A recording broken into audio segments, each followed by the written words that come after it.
Iya, tadi dari Pak Safril saya sangat setuju tentang azas pembuktian, bukan azas eh, apa namanya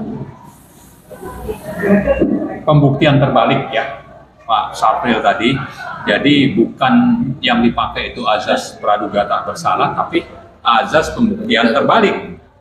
Dan kita gabungkan itu dengan fakta bahwa motif dibalik presentasi Sri Mulyani di Komisi 11 DPR tanggal 27 Maret yang lalu, itu kan kita bisa lihat motifnya ini apa. Kan lebih banyak untuk melindungi pegawai-pegawai atau ASN yang ada di Kementerian Keuangan dibanding bahwa ini ada masalah besar, masalah korupsi. Jadi motifnya kita lihat, motifnya bukan untuk ikut memberantas korupsi, tapi motif untuk melindungi bahwa kementeriannya itu bersih gitu. Ini bisa mengkonfirmasi untuk tadi beliau menjadi tersangka. Saya setuju itu. Kemudian kalau bicara dengan Pak Dodi, ya memang kita perlu mendorong segera dibentuknya tadi undang-undang perampasan aset yang mengemuka cukup banyak diungkap oleh anggota DPR di DPU kemarin. Jadi segeralah bentuk itu undang-undang perampasan aset, dan sudah tertunda yang menurut Pak Mahfud sudah berapa tahun yang lalu mestinya jadi undang-undang masuk dalam RUU Prolegnas prioritas, tapi justru itu dibatalkan menjadi RUU prioritas. Ini kan berarti oligarki bekerja untuk apa? Untuk justru supaya praktek-praktek koruptifnya itu terus berlangsung. Nah, tapi yang juga kita catat adalah bagaimana supaya rakyat itu dari Pak Dodi ya terus ikut terlibat bagaimana mengadvokasi kasus ini supaya bisa tuntas, dan harapannya kita perlu koordinasi bahwa kalau kita misalnya concern dengan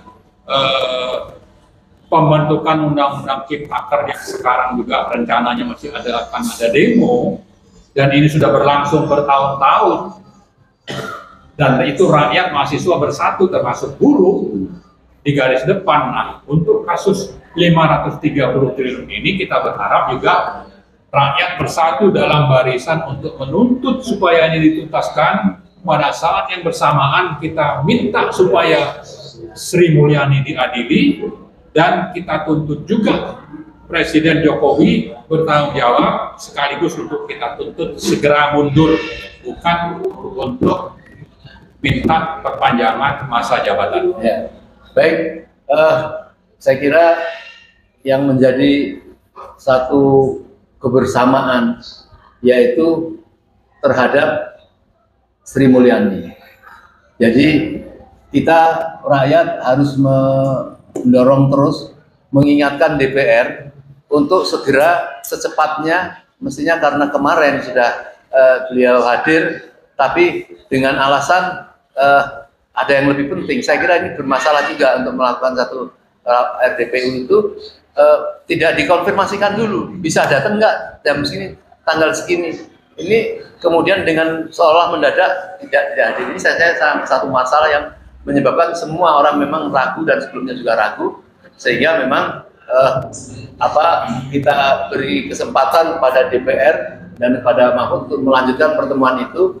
Dan tidak salah juga kalau tadi Pak Maran sampaikan dari masyarakat ya, mahasiswa, bahkan dari UI kemarin dia mengatakan kalau dulu dia demo tidak mau dicampuri dengan pihak-pihak lain, sekarang dia mempersilahkan dari manapun dan masyarakat apapun yang merasa dirugikan silakan akan turun bareng. Ini bisa berbuntut panjang dan akan tegas apabila ini tidak diberlakukan dengan cepat untuk menindak ini.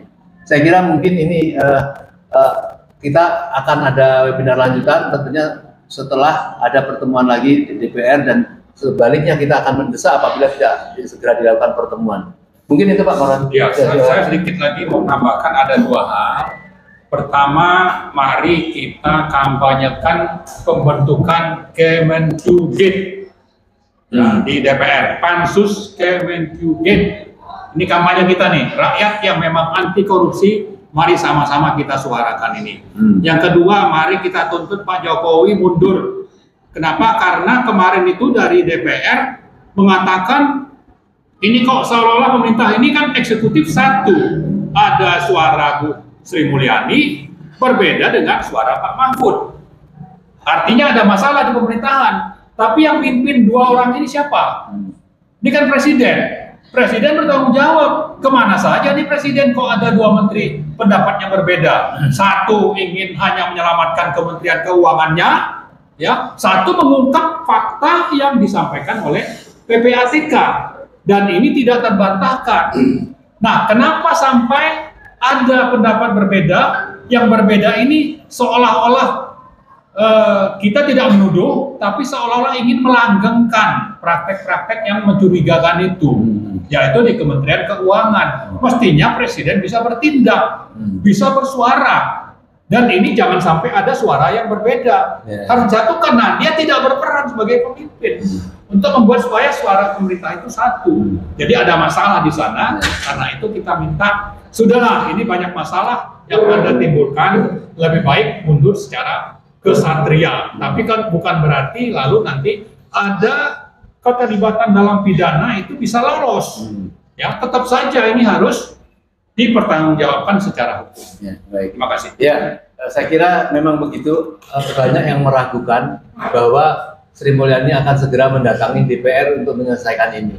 Sehingga desakan masyarakat seperti yang disuruh Pak Marwan tadi, ada Kemenkyu-Gate, itu saya kira cukup halus ya daripada SMI Gate ya, daripada SMI Gate kan ini kan karena melibatkan banyak orang, mungkin kita harus teriakan dengan yel-yel itu Kemenkyu-Gate, Kemenkyu-Gate, Kemenkyu-Gate, Kemenkyu-Gate ya.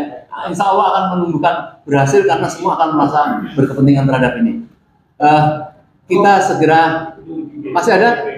Ya aja teman-teman yang di itu mungkin mau komentar silakan. Iya, sebelum kita tutup mungkin ada komentar, kan persilakan. Mas April. Pak Safril, Mic-nya udah dibuka, jadi mereka tinggal unmute aja. ya, Ya. sudah dibuka Pak, silakan langsung kalau mau sebelum kita tutup persiapan buka. Terima kasih. Komentar saya